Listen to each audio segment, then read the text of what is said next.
Olá, retomamos o nosso estudo do livro A Gênese, analisando, como já o fizemos numa primeira reunião, o capítulo de número 1, denominado Características ou Caracteres da Revelação Espírita, a depender da tradução. Nós analisamos no primeiro destes 3 encontros em que a análise se desenvolverá, os itens de número 1 a 25, perdão. Agora pretendemos ir do 26 ao 46.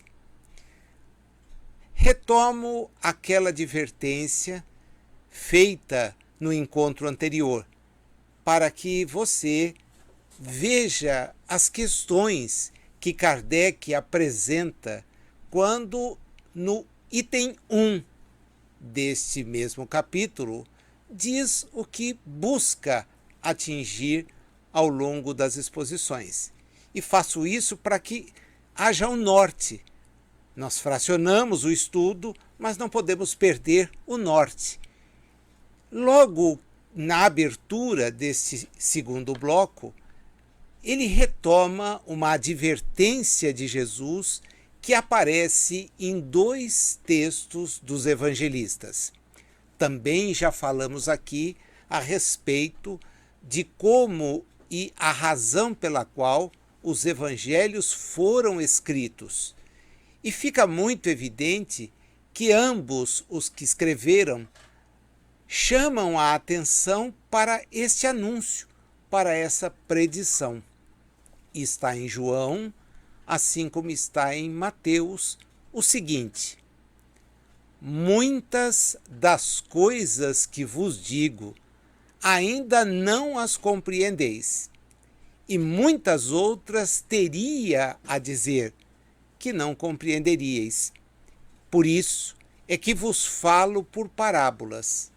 Mais tarde, porém, enviar-vos-ei o Consolador, o Espírito de verdade, que restabelecerá todas as coisas e vô-las explicará todas. Vejam, Kardec começa justamente destacando 2 questões muito claras na exposição de Jesus. A primeira delas: se ele não disse tudo quanto poderia dizer, é porque julgou conveniente.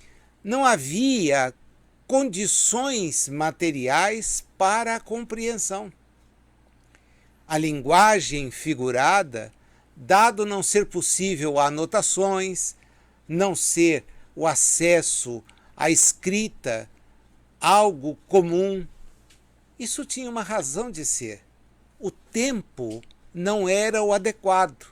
Para o cumprimento da sua tarefa, sim, porque ele viria despertar o mundo para uma realidade da qual o mundo não tinha a menor ideia.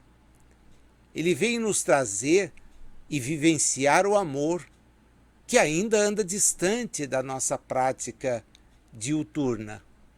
Mas, percebam, há uma preocupação no sentido de que os espíritos compreendam o alcance de uma mensagem. E ele confessa: olha, eu tenho que falar menos. O meu ensino tem que ser incompleto para que vocês, mais maduros, tenham condições de entender. E o segundo ponto destacado por Kardec, e que fica muito evidenciado quando a gente olha o texto em detalhes, é que ele já deixa clara a necessidade do restabelecimento de verdades, de informações que seriam deturpadas. Olha que questão muito interessante. Aquilo que se está sendo restabelecido, como aponta Kardec, é porque foi desfeito. E se nós olharmos para trás, veremos que muito do que ele nos disse acabou sendo desfeito. Não é possível que uma mensagem de amor seja tomada como uma mensagem de ódio. É incoerente.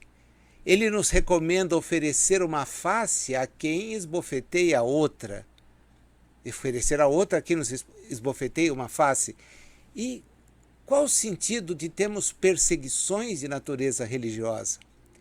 Veio dizer que o Deus não estava restrito a um determinado povo, mas à humanidade. E hoje sabemos que a tudo. Pois bem, de que maneira aquelas pessoas compreenderam as coisas? Nós, que ali estávamos, com os recursos de que dispunhamos. Então Kardec começa essa abordagem do segundo grupo do nosso estudo justamente chamando a atenção para o anúncio. Anúncio que vem a ser o do Consolador. Mas por que este Messias, este enviado, haveria de adotar o nome Consolador, Espírito de Verdade, ou, como registrado para Allan Kardec, está em Obras Póstumas, eu sou para você a verdade. Há uma ligação, há um sentido. Ora, por que razão esse nome? Diz Kardec que há todo um significado por trás do nome. Nós, os espíritos que aqui estamos, precisamos de consolações.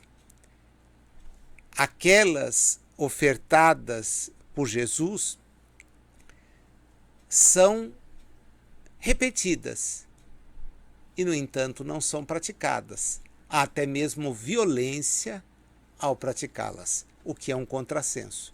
Então destaca que Kardec que era preciso justamente que nós entendêssemos as coisas de uma maneira muito mais ampla, muito mais ampla. Ele faz uma revelação que é toda ela profética.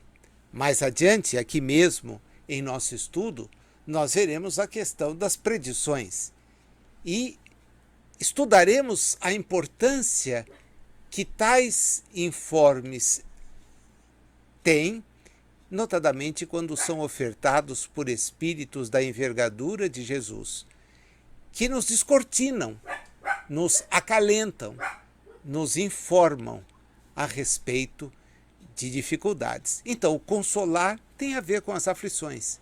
Olha, se ele, Jesus, não pôde desenvolver de maneira completa o ensino que trazia, isso é evidente porque faltavam aos espíritos condições de compreendê-las, de entendê-las. Aquilo que hoje para muitos ainda parece absurdo, qual seja a existência do mundo espiritual, o contato entre os que partiram e os que aqui permanecem, imagina-se dito à época em que dito por ele a sua mensagem, dita por ele a sua mensagem. Completar o ensino não significa, como alguns de maneira equivocada afirmam, que novas verdades serão apresentadas. Não se trata disso.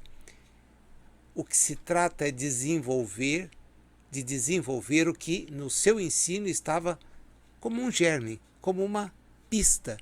Quer dizer, faltava, e essa expressão é muito forte em Kardec, faltava uma chave. A chave. Para compreender o alcance da mensagem de Jesus, faltava a chave que o Espiritismo vem trazer. Ele abre, no tópico 27, mais uma sequência de questões, na verdade são 4, uma delas repetida, em que ele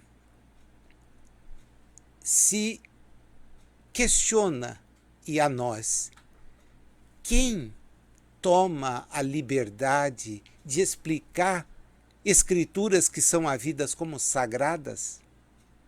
Quem tem esse direito? Essa é a pergunta repetida. Quem possui as luzes necessárias, senão os teólogos? Quem o ousa? E a resposta que ele dá primeiro é clara: a ciência. A ciência. A ciência não pede permissão a ninguém para identificar e detalhar as leis da natureza. E as leis da natureza, quando informadas, quando analisadas, elas saltam sobre quaisquer tipos de erros e preconceitos. Saltam sobre eles, porque eles ficam para trás. Ficam para trás. No século XIX, que Kardec disse era um século de emancipação intelectual e de liberdade de consciência, o direito de exame pertence a todos. Texto sagrado não são uma arca santa em que ninguém pode encostar a mão. Não, pelo contrário.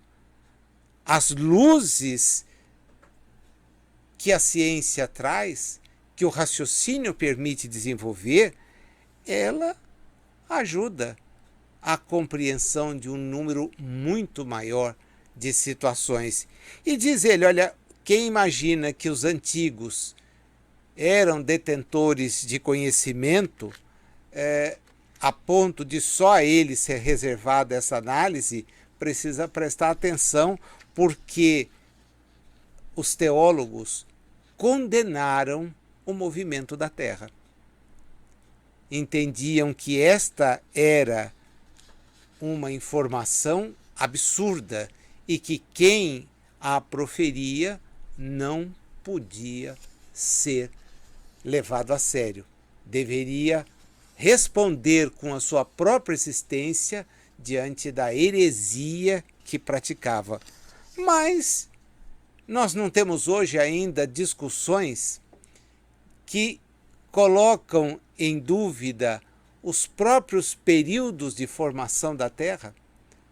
Apesar dos conhecimentos geológicos, apesar da utilização do que está depositado nas camadas deste estudo, não há ainda os que questionam o fato da Terra não ter a idade que eles julgam ter.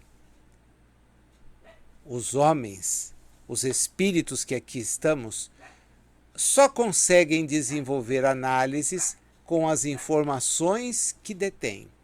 Se as noções são falsas, são incompletas, é evidente que a conclusão vai ser falsa, vai ser incompleta.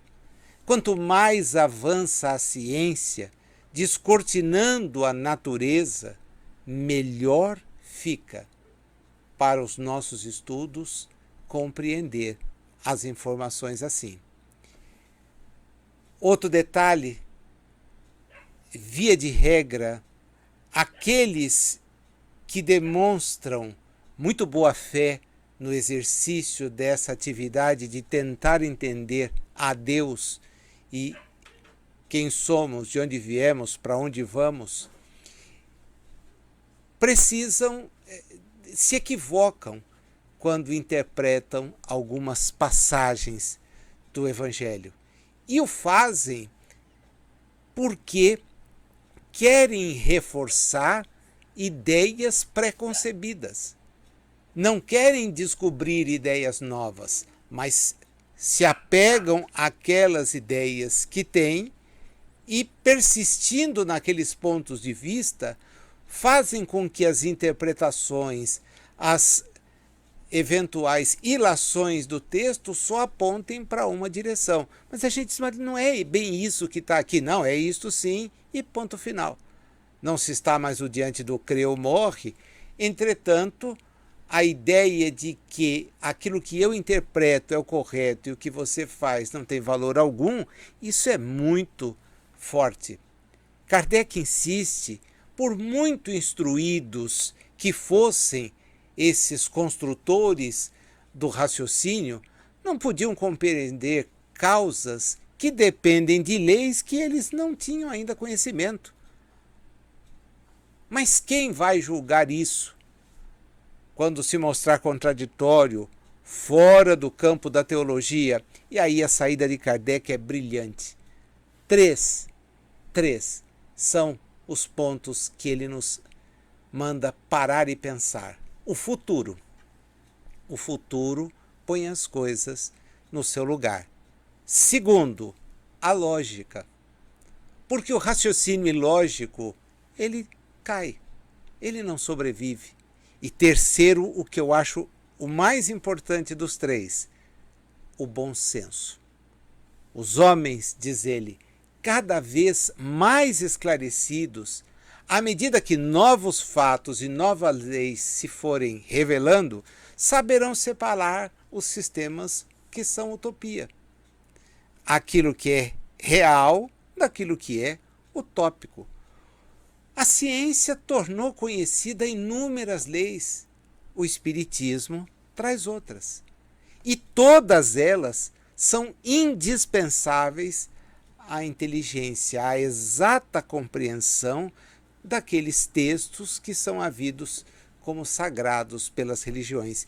E ele se posiciona dizendo que de Confúcio a Buda e até aquilo que se denomina cristianismo, todos esses textos são passíveis de uma interpretação seguindo justamente o bom senso. A teologia pode alegar contradições em relação à ciência? Pode, mas ela há de cair em si, porque ela também não está de acordo nem sempre consigo mesmo. E a prova disso são as múltiplas interpretações. O Espiritismo, diz-nos ele, parte das palavras de Jesus, como Jesus partiu das orientações de Moisés. Uma coisa é consequência da outra. Aquela ideia vaga da existência de uma vida futura, o Espiritismo traz hoje a revelação da existência do mundo invisível, que está conosco, que povoa o espaço.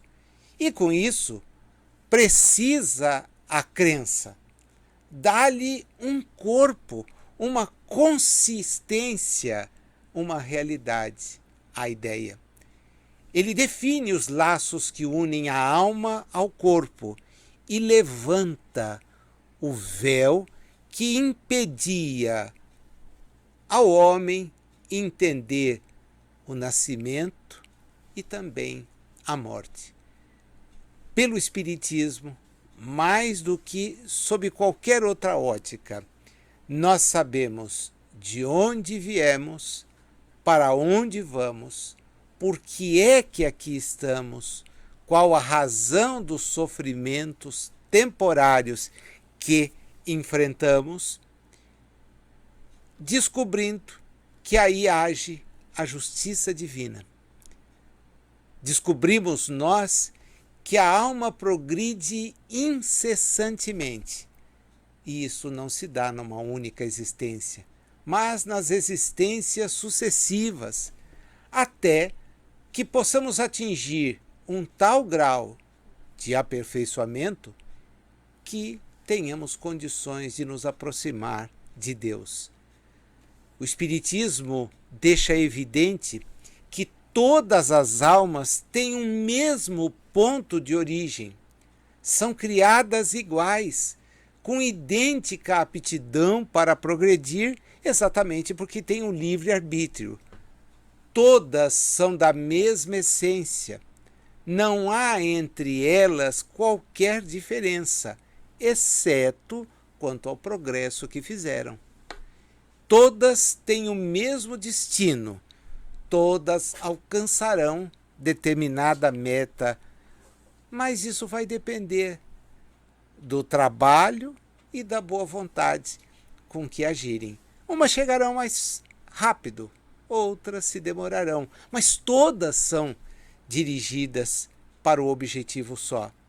Mostra evidentemente que não há criaturas deserdadas por Deus, nem mais favorecidas do que outras.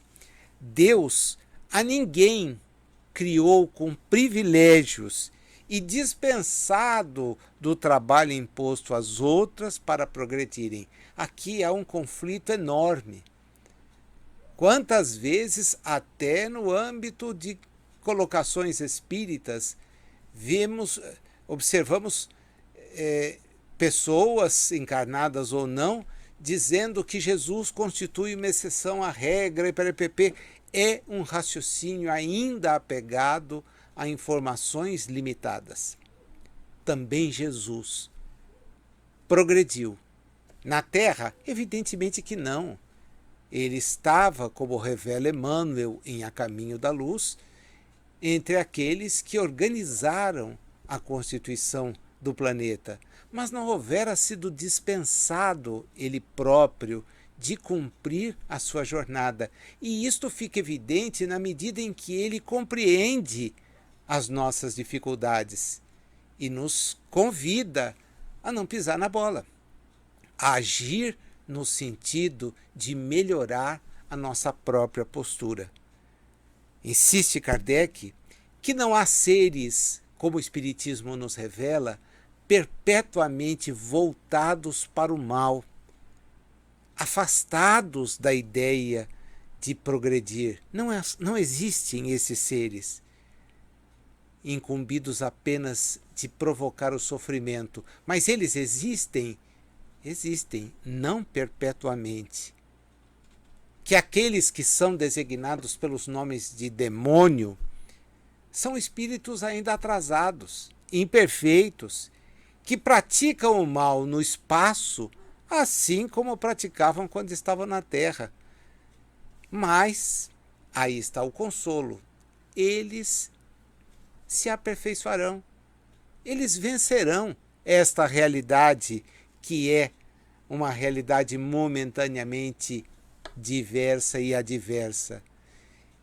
Insiste ainda o Espiritismo no sentido de que não há anjos ou espíritos puros criados à parte, mas são criaturas que evoluíram, que avançaram, fizeram por conquistar a condição que têm, chegaram à meta, essa é a expressão que ele faz. Mas chegaram à meta como? Bom, depois de ter passado por inúmeras provas, inúmeras existências, foram superando barreiras. Toda a criação, fecha ele o raciocínio do número 30, deriva da grande lei de unidade que rege o universo. E todos os seres gravitam para um fim comum, que é o da máxima perfectibilidade. Ninguém é favorecido em detrimento de outro. Todos são filhos das suas próprias obras. Ora, a partir daí, há um lado de grande consolo, de grande validade, quando ele aponta que nós podemos estabelecer relações com aqueles que já deixaram a experiência na Terra. E isso fica evidente porque há provas muitas vezes incontestes. Há um livro cuja reedição recente preenche uma lacuna, porque as primeiras 2 ou 3 edições se esgotaram, que nos fala sobre, o título já diz tudo, né? Lealdade. E esse livro aborda um caso muito evidente de testemunho, inclusive aceito pelo Poder Judiciário, de um espírito que perdeu o corpo, fazendo com que a culpa pela sua desencarnação recaísse sobre o seu colega. Ambos brincavam justamente com aquilo que não se deve brincar, que é uma arma. E aquele que foi atingido, a arma pertencia ao seu pai, houvera descarregado as balas, mas como não tinha o hábito de manusear o revólver, revólver, não sabia que havia uma delas em condições de ser utilizada. E eis que o amigo, de frente ao espelho, volta a arma para ele e aperta o gatilho. E acaba atingindo. Imediatamente ele é socorrido, é levado, mas não resiste. O amigo, então, é denunciado, será julgado por ter cometido um homicídio, e eis que aquele que houvera desencarnado volta para dizer a todos que não havia nenhuma culpa na postura por ele adotada. Eles estavam brincando com algo que não deveriam brincar. E o disparo foi acidental. Não havia a intenção de lhe tirar a vida. Eles eram amigos inseparáveis. Não teria motivo nenhum para fazer aquilo. Preocupado, ele consegue permissão para mandar essa correspondência. E essa carta, inserida no processo, se transforma no primeiro caso em que há uma demonstração da sobrevivência de alguém que deixou até reconhecida pelo Poder Judiciário. Eu sei que todos vocês sabem dos mais de 1000 espíritos que se comunicaram registrando em mais de 80 livros as suas histórias. Livros que têm análise feita por terceiros sobre datas, nomes, informações desconhecidas das pessoas que foram buscar as cartas e por aí afora. As cartas que consolaram. Veja, há um sentido de consolação também aí. De permitir que aqueles que achávamos perdidos, desaparecidos, aguardando um julgamento, devolvidos ao nada, como o materialismo diz, sobrevivem. Sobrevivem. A alma tem uma individualidade. E há uma solidariedade, não apenas entre nós que estamos reencarnados e os que já não estão, mas entre todos os que habitam o universo. Há uma solidariedade. É possível saber por informações, Revista Espírita nos trouxe isso, de como estão espíritos que habitaram aqui por encarnação ou mais e voltaram aos planetas de onde eram originários. Tudo isto faz com que nós possamos ter uma ampla consolação. O futuro, como registra Kardec, não é mais uma vaga esperança, é um fato positivo, uma certeza matemática. Certeza matemática. A morte, então, nos deve aterrar, não nos deve deixar desolados, porque ela nos devolve a verdadeira vida. Dela viemos, para ela voltamos. Estudar como se encontram os espíritos, adverte Kardec, permite saber se estão bem ou não na vida espiritual. E isto, estar bem ou não, está ligado diretamente à nossa perfeição ou à nossa imperfeição. Cada um sofre as consequências diretas, naturais, das próprias faltas. É punido por aquilo que fez. E essa punição dura tanto quanto a causa que as produziu. O culpado, que se imaginava sofreria eternamente, só vai efetivamente assim se sentir se não se emendar, se persistir no mal. Mas o sofrimento, na exata medida em que há arrependimento e o propósito da reparação, que se evidencia numa outra ou em outras experiências, ele existe. Depende então de cada um de nós o nosso aperfeiçoamento. Todos podemos abreviar as nossas provas em mundos como o que estamos, a depender do comportamento que adotarmos. No 33, ele faz uma análise bastante interessante, e eu vou pedir licença porque é difícil falar sobre isso sem remeter ao livro Céu e Inferno, mas o parágrafo, para aqueles que conhecem o livro, sabe que é a síntese do que está ali.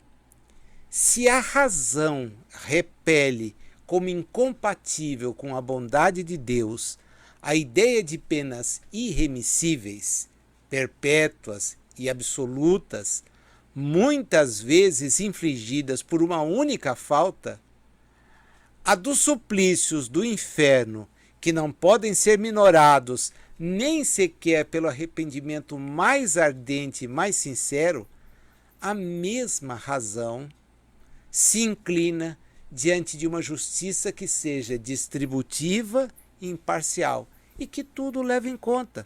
Nunca fecha a porta ao arrependimento e está sempre de mãos estendidas, ao invés de nos empurrar para um abismo.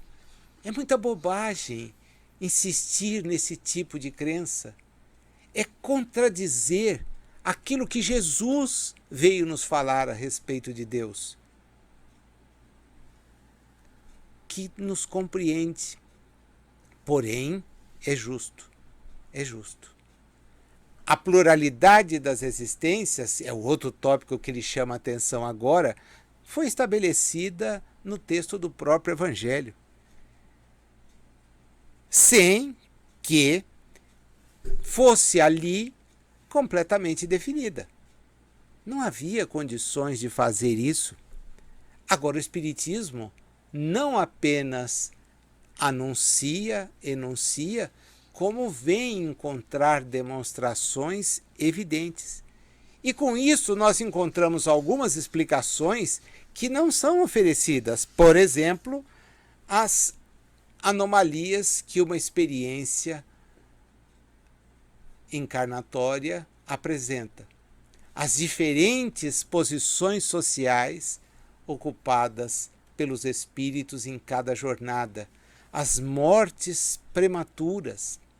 Sem a reencarnação, meus amigos, ficaria muito difícil nós entendermos isso. Como fica difícil compreender, e é aí que acho que é o ponto mais racional de toda essa informação, que nós temos aptidões intelectuais e morais muito diferentes. O espírito que mais viveu, que mais experiências teve, tem condições de ter progredido mais. E é por isso que quando ele renasce, ele traz as lembranças, traz as informações outrora acumuladas. A gente viu isso no tópico de número 5 do nosso primeiro encontro. Essa diferença facilmente observável e que sem a reencarnação, quem defende que a alma é criada no instante do seu nascimento, acaba tendo que concluir que Deus tem privilegiados.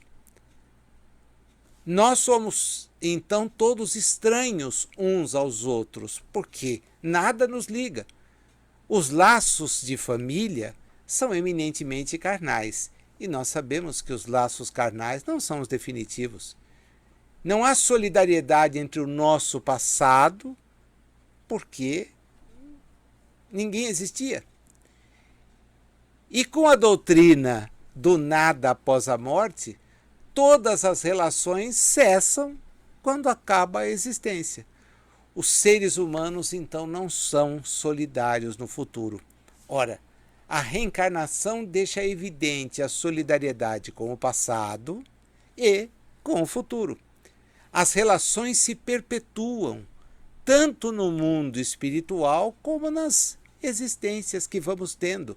A fraternidade nos aproxima. ela é demonstrada do ponto de vista pela própria natureza. O bem tem objetivo, agora o mal tem consequências, mas que podem ser evitadas. Olha como o raciocínio é lúcido. Permite que a gente pare, entenda. E aí, ideias de preconceito de raça, de casta, de situação social, de ser dono de muitas coisas ou de não ter absolutamente nada, de ser chefe ou de ser subordinado, de ser livre ou ser escravo, de ter sido homem ou mulher, com a reencarnação, tudo desaparece. Porque nós teremos oportunidades para estar experimentando aquelas frentes onde eventualmente falhamos. E isso é relevante, isso é importante para que nós possamos ter um norte a respeito de como nos portar. De todos os argumentos invocados de Kardec contra a injustiça da servidão e da escravidão, contra a sujeição da mulher à lei do mais forte, nenhum há que prime em lógica ao fato material da reencarnação. Se a reencarnação se funda numa lei da natureza, o princípio da fraternidade universal também se funda na mesma lei da igualdade dos direitos sociais e, por conseguinte, da liberdade. Se você tirar o homem, o espírito livre e independente, sobrevivente à matéria, você vai fazer dele apenas uma máquina organizada, sem finalidade, sem responsabilidade, sem outro freio que não seja o das leis e própria a ser explorada como um animal inteligente. Se nada se espera depois da existência, a gente só tem que ter a perspectiva do desespero e o nada como refúgio. Agora, quando a gente sabe que o futuro não é incerto, mas tem a lógica matemática, como ele disse, que nós podemos nos reencontrar com aqueles a quem verdadeiramente amamos, nós sabemos que tudo muda, as ideias mudam. Aqueles que temem deixam de temer, passam a ver as coisas sob outro prisma. Ele tem aqui uma frase que todas as vezes que eu passo pelo texto me chama a atenção, porque mostra a humildade do trabalho de um grande espírito. O espiritismo, diz ele, ainda que só fizesse forrar o homem à dúvida relativamente à vida futura, teria feito mais pelo seu aperfeiçoamento moral do que todas as leis disciplinares que o detêm algumas vezes, mas que o não transformam. Esse é o papel que o Espiritismo se arroga, o de transformar os espíritos que aqui estamos, o de nos dar um sentido, uma lógica, de abordar as coisas com bom senso. Se é rejeitado é porque não o conhecem, porque todos aqueles que podem conhecê-lo ficam automaticamente encantados com o que ouve, com o que leem e com, evidentemente, as demonstrações que lhes são ofertadas. Sem admitir a preexistência da alma, essa doutrina que campeia por aí, a do pecado original, seria, como ele diz, absurda, porque torna a todos atingidos por aquela que foi uma postura adotada por alguém, apenas por ele.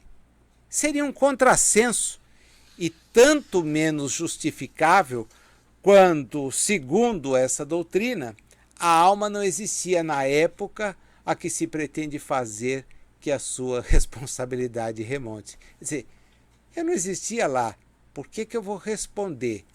Agora, com a pré-existência, nós trazemos conosco as nossas imperfeições, os defeitos que não corrigimos, e somos, consequentemente, tendentes a praticar vícios, a ter certos instintos que demonstram o quanto ainda nos falta para melhorar.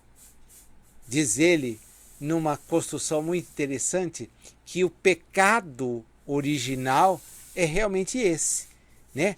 E as consequências são evidentes, porque as nossas faltas nos levam a enfrentar as dores de cada experiência. Por outro lado, há uma consolação que é animadora, é equitativa, de que cada existência nos oferece condições de avançar, mudar a nossa maneira de ver, adquirir novos conhecimentos, nos ajustarmos em práticas que nos eram nocivas e que deixarão de ser. Aquele que progrediu moralmente e intelectualmente traz consigo recursos que lhe permitirão muito melhor aproveitar a experiência. Aquele que é obrigado a combater em si as más tendências que tem é alguém que ainda está em luta. Quem já superou, parabéns, venceu-se. Venceu as suas próprias limitações. E o outro? Bom, o outro tem o desafio de vencer-se também, de progredir também. Então, ele termina o tópico usando um joguete, né? Se você tem uma virtude original, como existe um saber original, e o pecado, ou antes, é um vício original. Nós trazemos isso conosco, se originou nas nossas próprias experiências. Ele muda de foco a partir do 39 para nos falar que o Espiritismo, enquanto experiência, ele buscou estudar os fluidos espirituais, as suas propriedades e como esses fluidos agem sobre a matéria. Não apenas retomou a ideia de um corpo espiritual, como demonstrou a existência do perispírito. Outrora o nome era outro. Agora nós sabemos que é o corpo fluídico da alma, depois que o seu corpo tangível é destruído. Esse invólucro é inseparável da alma, enquanto ela estagia num determinado mundo. Forma um dos elementos que constitui o ser humano. É o veículo da transmissão do pensamento e, durante a vida do corpo, é o laço que mantém o espírito vinculado à matéria. Ele tem um papel importantíssimo. E se fosse estudado pela fisiologia, pela psicologia, ajudaria demais na equação de algumas questões que não conseguem ser bem solucionadas. Ao nos falar sobre o estudo das propriedades do perispírito, dos fluidos, dos atributos fisiológicos da alma, ele abre o Espiritismo um novo campo que a ciência poderia explorar, porque há aí uma chave para uma multidão de fenômenos que se mostram incompreendidos. Por quê? Porque são fenômenos que o materialismo nega, já que tudo que o materialismo observa é o transitório. Mas essas questões estão ligadas à espiritualidade, estão ligadas a experiências muito mais profundas.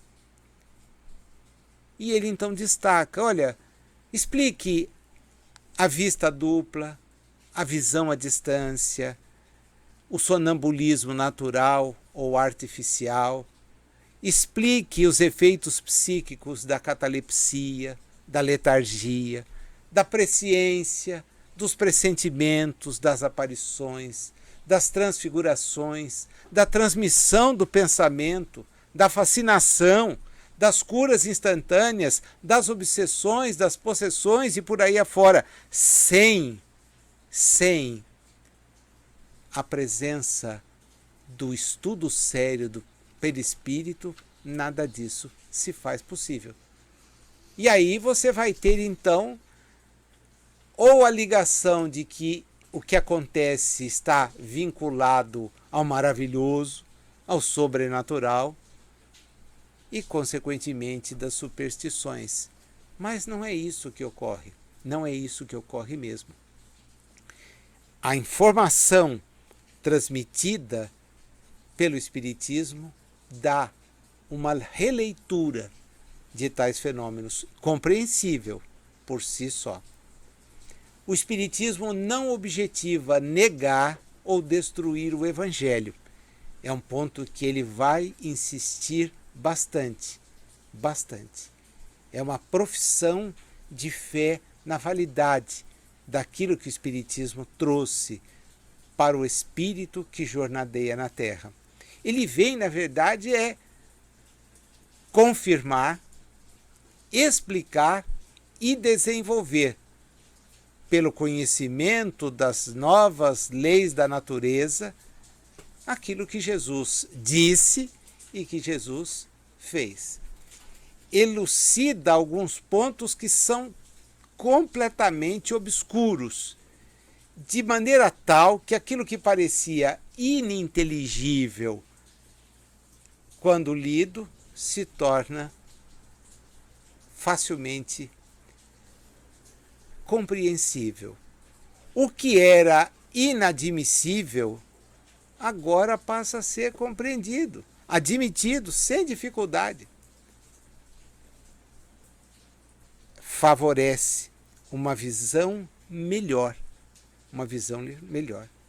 Jesus já não é apenas um grande profeta, como é visto por certas culturas, por certa sorte de conhecimento. Também não é o ser divino, como outra parte o admite. Ele é alguém enviado, o Messias, um enviado. Não para fazer o que do Messias originariamente se esperava, mas para nos conduzir a um novo patamar de conhecimento. Há, por fim, e aqui ele caminha para o último bloco das nossas análises, um lado moralizador que advém do conhecimento espírita. Por quê? Porque o Espiritismo faz com que nós entendamos, né, o alcance das ações que temos na existência. E nos faz entender que elas provocam o bem ou o mal. E há muita força moral em quem resolve mudar a sua maneira de agir. Quem entende nas aflições o papel que uma consolação oferece, já que dá para todos nós a certeza do futuro, não uma vaga expectativa, mas uma certeza. E nós então aprendemos que teremos ao nosso lado aqueles que efetivamente amamos. Aqueles que conosco criam os laços de afinidade espiritual. Deixa evidente para todos nós que tudo o que adquirirmos em inteligência, em sabedoria, em moralidade, até o último instante da nossa jornada, não será jamais perdido. Será sempre útil. O Espiritismo realiza, sim, todas as promessas que Jesus fez. E o Espírito de verdade é quem preside todo esse movimento de regeneração. A promessa da sua vinda foi feita por Jesus. Nós começamos o nosso encontro justamente falando lá dos evangelhos de Mateus e João. Ela se concretizou. Ele é o Consolador, que vem dar ao homem a esperança de entender as suas próprias situações e as razões de muito do que nos ocorre, notadamente no campo das aflições. Se nós, diz ele, virmos adicionado a esse resultado a rapidez com que o Espiritismo chegou, embora muito se tenha feito para abatê-lo, nós temos que entender que há uma providência, apesar da má vontade dos homens. A facilidade com que aqueles que conhecem o Espiritismo o aceitam, e eu vou insistir na questão do conhecer, porque muitas vezes a divulgação que se faz não leva ao conhecimento, leva à superstição, ao achismo. Aí nós não estamos falando de espiritismo, é um defeito do espírito que não se preparou para fazer a tarefa que ele se atribui. A facilidade que essa aceitação ocorre prova que ele é uma necessidade que o homem experimenta, porque ele quer acreditar em algo que efetivamente faça sentido. A incredulidade criou um vácuo, porque aquela ideia religiosa não sobrevivia mais, não podia ser aceita, exceto do ponto de vista da imposição. Ele faz o contrário, ele ajuda a que a incredulidade não ganhe campo.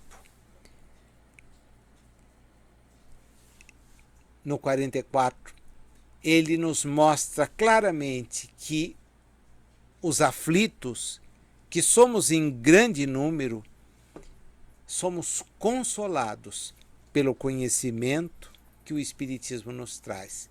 E ao invés de nos imaginarmos desesperados, deserdados, abandonados, descobrimos que é o contrário. Nós estamos cumprindo aquilo que nos é necessário para avançar. Quando o doente vê chegar o médico, renova a sua esperança de saúde. Assim é a presença do Espiritismo, porque ele chega aos aflitos, que são os doentes, e que recebem o remédio, a assistência destinado a permitir que eles se animem, se imbuam de outros propósitos. Quanto mais consolações, mais satisfações, mais esperanças legítimas, mais certezas forem ofertadas pelo domínio do conhecimento espírita, mais racional se tornará o futuro, mais sedutor. Agora, não dá para imaginar que isso produza o mesmo efeito com teorias como chama do inferno, contemplação inútil e perpétua da divindade. Não há sentido. A primeira revelação foi personificada em Moisés. A segunda, é evidente, está em Jesus. Mas e a terceira? A terceira não está alicerçada em ninguém. As duas primeiras foram individuais, dois grandes espíritos cumprindo missões que lhes foram designadas. A terceira não. A terceira é coletiva. E aí está a grande importância. Ela é coletiva, como ele destaca, no sentido de não ser feita ou dada como privilégio a pessoa nenhuma. Ninguém pode se dizer profeta exclusivo de questões espíritas. Ela foi esparramada. Milhões de pessoas até hoje trazem comunicações espíritas, de todas as idades, de todas as condições sociais.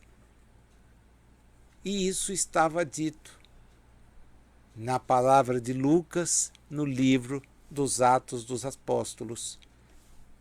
Nos últimos dias, nos últimos tempos, disse o Senhor, derramarei o meu espírito sobre toda a carne. Os vossos filhos e filhas profetizarão. Os homens, os novos terão visões. Os velhos terão sonhos. A gente vai voltar nesse texto quando estudar a questão das predições, um pouco mais à frente, né? Aliás, sendo otimista, é bem mais à frente. Ele não veio, o Espiritismo, com proveito para proveito de ninguém. Ele veio para proveito de todos nós. De todos nós. Se as duas primeiras revelações foram fruto do ensino pessoal, elas ficaram localizadas, né? Elas aparecem num só ponto e devagarinho vão sendo esparramadas. Advertência ainda de Jesus no sentido de que seriam até esquecidas. Daí porque precisariam ser restabelecidas, como nós iniciamos o nosso estudo de hoje, examinando. Agora, do ponto de vista de preencher o conhecimento das pessoas, foram muitos séculos e nós ainda temos grupos que não têm acesso a esse tipo de informação. Em outras experiências até podem ter tido, mas às vezes na atual estão distantes. Já nesse ponto, o Espiritismo tem uma característica diferenciada. Como ele não é personalizado em ninguém, ele está diferentemente em todos os lugares. Ele multiplica os números de centros, os seus raios são disseminados em círculos, como a gente observa numa pedra que é lançada na água. De tal sorte que depois de um certo tempo a gente percebe que tudo será coberto por esse tipo de informação. Essa, diz ele, é a causa pela qual o Livro dos Espíritos, publicado em 1857, encontrou uma receptividade tal que outras tantas obras acabaram por ser escritas, ampliando e aprofundando ainda mais aquelas informações originais, dando cara a cada uma delas. Cada obra dele busca preencher esse projeto. Termina ele nos dizendo: se a revelação que o Espiritismo apresenta, tivesse surgido em um só ponto, se fosse obra exclusiva de um único homem, teria seitas em torno dela. E talvez nem meio século faria com que ela estivesse ao alcance dos homens. Basta a gente pegar a calculadora e ver o quanto já temos de divulgação espírita, a amplitude que tal divulgação chegou. Nazil, mas isso é restrito ao Brasil. Aqui a semente foi guardada e frutificou. Tem dado retorno. Mas o Conselho Espírita Internacional nos dá mostra da presença de estudiosos espíritas em inúmeros países do mundo. É um movimento que, se fosse restrito a um único lugar, não teria acontecido. Veja que a gente tem um material imenso para refletir, né? Os minutos passam e a gente acaba descobrindo que conhece o texto, relê o texto e dele tira sempre um proveito muito grande. Eu agradeço a sua companhia e espero você no nosso próximo encontro para terminar essa análise, agora cobrindo os itens que faltam deste capítulo 1 de A Gênese. Muito obrigado e até lá.